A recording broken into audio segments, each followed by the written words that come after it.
Ang mga magtotoo sa unang pagbasa, mga Sadusiyo o mga Pariseo, nagtuo gini sila Ginoo, pero nagkalalis sila, nagubot. Si Pablo nga maoy timaan sa tinuod nga magtotoo, relax ra kaayo, wa ra siya mabalaka.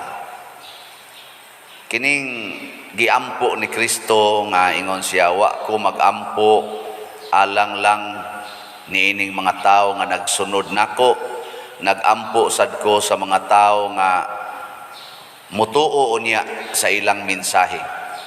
Apil na taani, hangtod na ginis katapusas kalibutan, kining pagampuan ni Kristo nga ang mga tao nga mutuo sa gisangyaw sa iyang mga tinun-an katong gasunod niya, iyang mga apostoles, nga ang mutuo magkahiusa gyud. Basta mutuo tag Ginoo, magkahiusa gid ta. Kinsa man ang tinuod nga mutuo Ginoo. Matud pa ni Kristo, ako magpuyo diha kanila og sila mausa nga ri kanako, sama nga ikaw nagpuyo dinhi kanako og ako nausa nganha kanimo. Kana bang tinuod gid ay nga panaghiusa or kaning atong tawgog unity, kana ding mupuyo ang Ginoo nato. Dili gani magpuyo ang Ginoo nato bisag magkahiusa pa ta, wa man ay kapuslanan. Di gina mulungtad, mabungkag gina sa kadugayan or sa madugay o sa madali.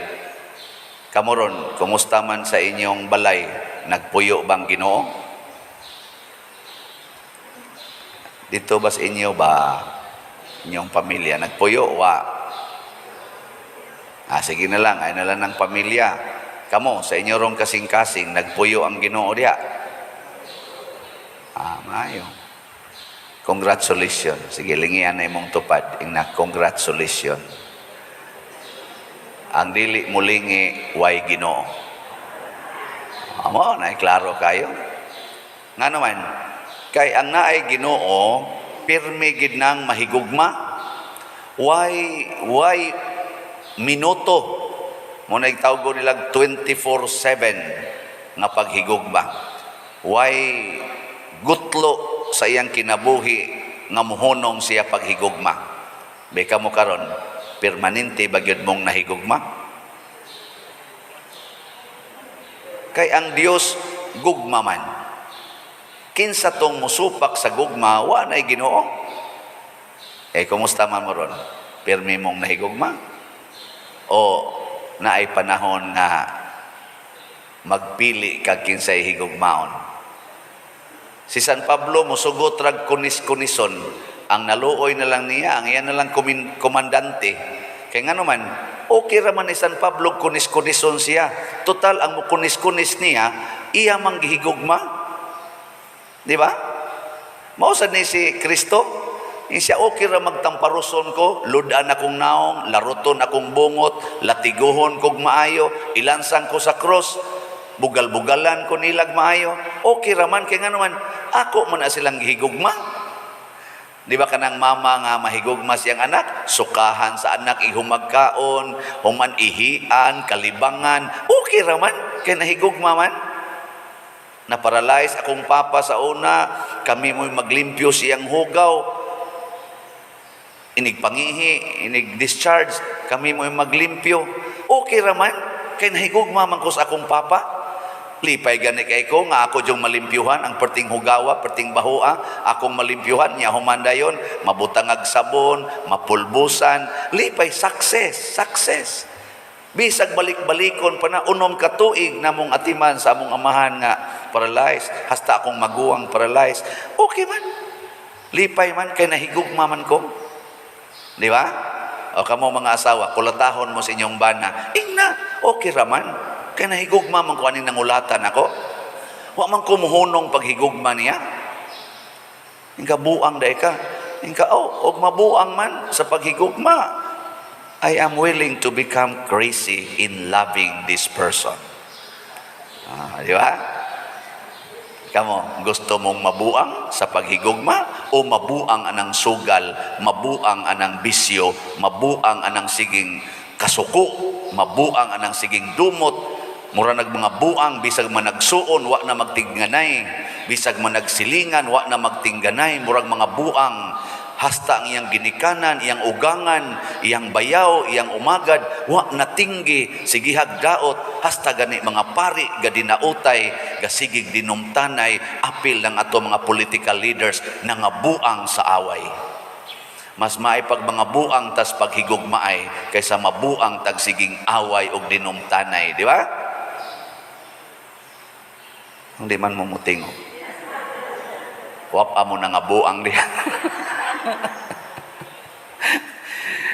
Na diri sa atong kuan kaning atong salmo, tubag na to sa salmo nga bantay gini ha. Niingon biya ta diri, bantay ako o Dios kay ikaw ang akong gilauman. Ang ato ra ba aning interpretasyon basta bantayan tas Ginoo, di na ta pasakitan, di na ta libakon, di na ta budhian, di na ta dauton, tahuro na ta, i-honor na ta, dili na maoy klases pagbantay sa Ginoo oy. Ang sagot taong kadiha. Kung ang Ginoo magbantay nato, iyang siguroon nga mupuyo siya nato aron bisag dauton ta, di ta mohunong paghigugma, bisan pag kulatahon ta, bisan pagpatyon ta, dili ta mohunong sa paghigugma. Mao na iyang pagbantay nilang Pedro Calungsod, ni Lorenzo Ruiz, atong mga martyrs, ug sa uban pang mga santos, samang San Vicente Ferrer, gidaot, gilait og maayo, sama nilang San Roque, gipriso pa dito sa kaugalingon niyang balay. Wa gyud mo surrender sa paghigugma, kay gibantayan sa Ginoo ang ilang kasing-kasing nga dili masudlan og yawa,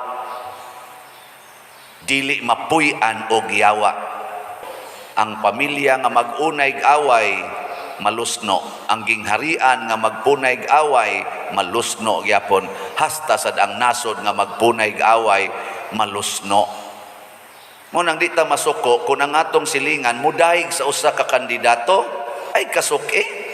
At least kamao siyang mudahig. Masuko naman hinoon, hasta pari mudahig og usa ka kandidato, kasukan naman hinoon, nangayabag na mo. Nidahay gani na imong kasukan. Unsa may gusto nimo, magsigig saway, magsigig libak, magsigig daot, mao nay atong gusto, aning kinabuhia, aning atong nasod. Oh, masuko naman noog na ay mudahig. Kamo, di mo masuko sa inyong bana kung mudahig sa inyong silingan. Kamu mga asawa, di mo masuko. Ang buangon mo. Kamao gani ng mudahig, unya imo na nung kasukan. Unsa may gusto nimo, magsigsaway anang silingan? Ganahan ka maminaw anang toxic ayo nga mga pulong animal silinganan na hiwi lang naong ay. At mo na gusto nimo sayo pas buntag kanindot ana maingon, dai indot tag legs anang silingan ato. Iyon sa kanan niya, no? Hamis man kayo. Ang imo lagi, daghang barikos. Iya, hamis lagi ng iya. Puparihar mamug edad ana niya. Ana ba? Niya masuko day ka ana. Asawa. Kamusang mga bana, masuko day mo, kung ang inyong asawa magsighisgot ni pare. Sila lagi pare, lagi dong, no? Ana, labing kay istanan. May kay mudag ka ng agbay-agbay si pare. Mingo sa bana, kasuhay day kang agbayan ka. Usahay, dili pare yun, no? And, si father ba, caring kaayo dong. Nya, ikaw ba na masuko day ka? O ang imong asawa, magsighisgots pare. Tubag. Ayaw, naunsa suportahi nindot sa kada may kay kang mukuan ba kanang mo daig sa mga tao. Nindot sa dinas father di ay kay mo care gid kayo nimo, keep it up. Giyon sa man kapag care ni father, adto ko pakanon usahay sa ilang kusina, usahay dadon ko niya sa kwarto kay paipon ko niya sa kwarta. Sa mga pila sad ka minutos, sa mga 3 hours ihap sa kwarta. Daghan man ko kayong sinsiyo, good. Dugay kayo mabalansi. Good. Ato gis kwarto sa pero ayar mas kong biyaan dito ana mulakaw ra ba siya. Ana good. Ibogin ang butangan og daotan nga una-una. Tingali og mo care kami nga ay lang kay permihan ato siyang kwarto dai kay basig makatuog father niya damanon ba. Ana, peligro kay tanan niya ikaw magpadaman-daman sa kani. Kuya og kayo. Pero dili ka magbutang og ganang daotan, warning lang. Ana panagana, dili kasuko. Ana warning ba? Para lang paghatag og other angle of perspective. Di ba? Dili kay saway, dili kay kasuko, nya judgment dayon. Ikaw ha, kung ana di mo father, kamo na ding father. Ayaw. Kamu na ding pare, sige, dito na lang kang buwanga kang. Awa na, mabungkag na mo ana.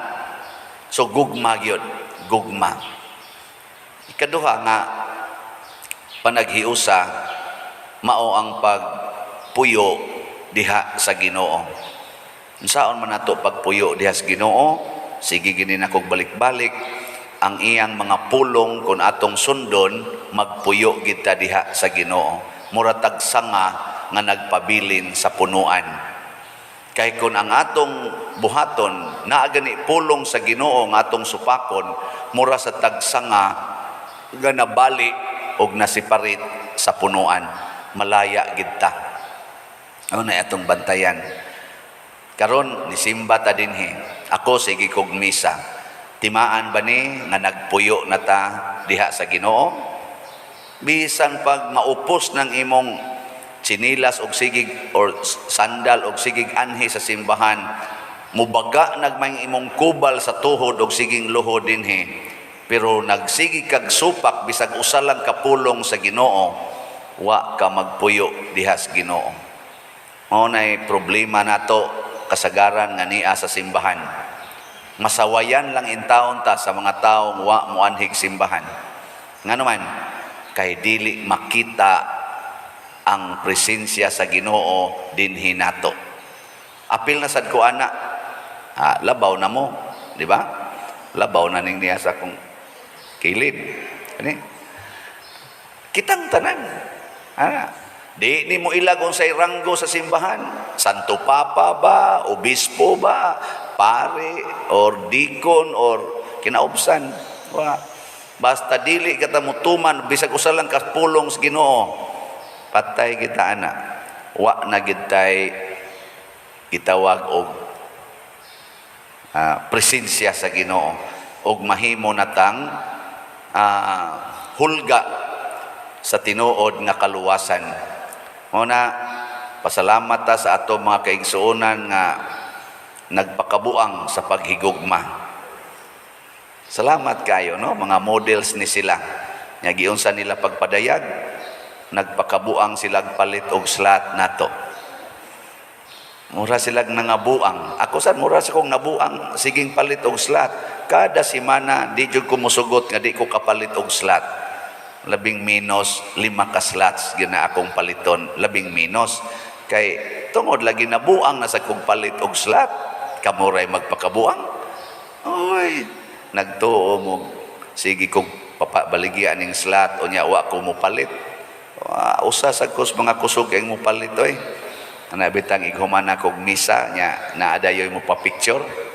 Ganahan kay ko ana nganawan. Ang sunod ng pangutana, asa man mi palit slat pader. So kani akong naong kada kidlap slat, kada kidlap slat. May na lang na. O di ba? Bahala nagsakit na kay ngawi sige ngisi. Sige na. Kani total slat bitaw ni. Para sa kaayuhan sa simbahan. Anong malipay man ko ana? Kay gihigugman ako ang simbahan. Usahay magutman gid digid kakaon dayon kay daghan man kay magsigig pa picture igo magmisa, mapulaan na lang gutong mo muhatag og kaning mo cater og paniodto panihapon kay pamahaw ba ka kay dugay magay kumahuman og siging picture. Sige lang, okay ra na. Basta na islat. Di sa na mo akong naona, di na lang hinuon mo magpa-picture.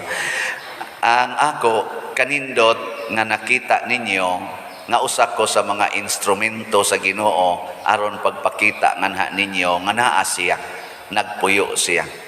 Kay uban sa akong mga kahuyangan, uban sad sa akong mga kakulangan, naa man gyud ang akong consistent nga paningkamot sa pagpuyo diha sa Ginoo, sa pagtuman sa iyang mga pulong, the best that I could. Apil na sad ang akong mga kahuyangan, pero ningkamot jud kog puyo anang pulong sa Ginoo.